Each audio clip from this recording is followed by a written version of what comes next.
Hey everyone, I'm Kelsey from Wearable Whisperer, and today I'm going to be unboxing the Fitbit Versa. First, a pro tip. You don't actually need a knife or scissors to open the box. On the back, you'll find a tab with a teal arrow. Lift and tear the tab off to the right, and you should be able to slide off the outer box easily. The regular Fitbit Versa retails for $199.95. You can click on the links in the description below to check out the current prices as well as the available colors.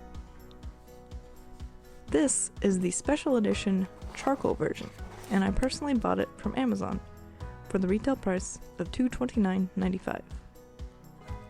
I highly recommend purchasing the special edition if you think you'd like the woven band, because you can't buy the official Fitbit woven band by itself as an accessory.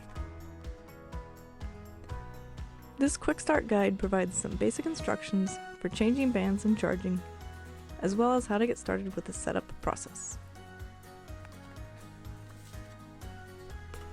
Lifting up here, you'll find the charger, as well as the additional bands. The charger for the Fitbit Versa is yet another proprietary charger that won't work with any other device. The good news is that it is a cradle design, which means it will hold the Fitbit Versa securely while it is being charged. The bad news is that it's pretty bulky. I made a short and sweet video on how to charge the Fitbit Versa, and you can check it out by clicking on the card in the upper right corner or clicking on the link in the description below this video.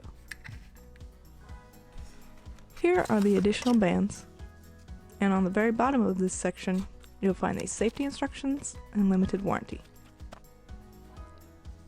This is the large size woven band. There is only one section because you only have to switch out one side of the band to change the size. These are the additional small and large size classic bands in the black color. The classic band is waterproof and the band you'll want to wear during sweaty workouts or while swimming.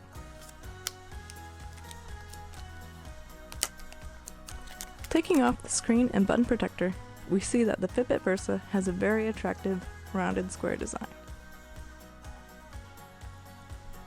It has one button on the left, two buttons on the right, and a heart rate sensor on the back. The main thing that the Fitbit Versa is missing compared to the Fitbit Ionic is that there is no built-in GPS. The styles of the two devices are also very different, with the Ionic being a much more square design. The Fitbit Ionic also has a slightly wider display compared to the Fitbit Versa. Here's what the Fitbit Versa looks like on my wrist. Again, this is the charcoal colored woven band that is only available if you purchase the special edition of the Fitbit Versa. The woven band is very lightweight and comfortable to wear all day. It is my favorite band for the Versa and I highly recommend it. You can also get a lavender and rose gold colored version if you prefer. So what do you think of the Fitbit Versa? Let me know in the comments below. Don't forget to like and subscribe, and I'll see you in the next video.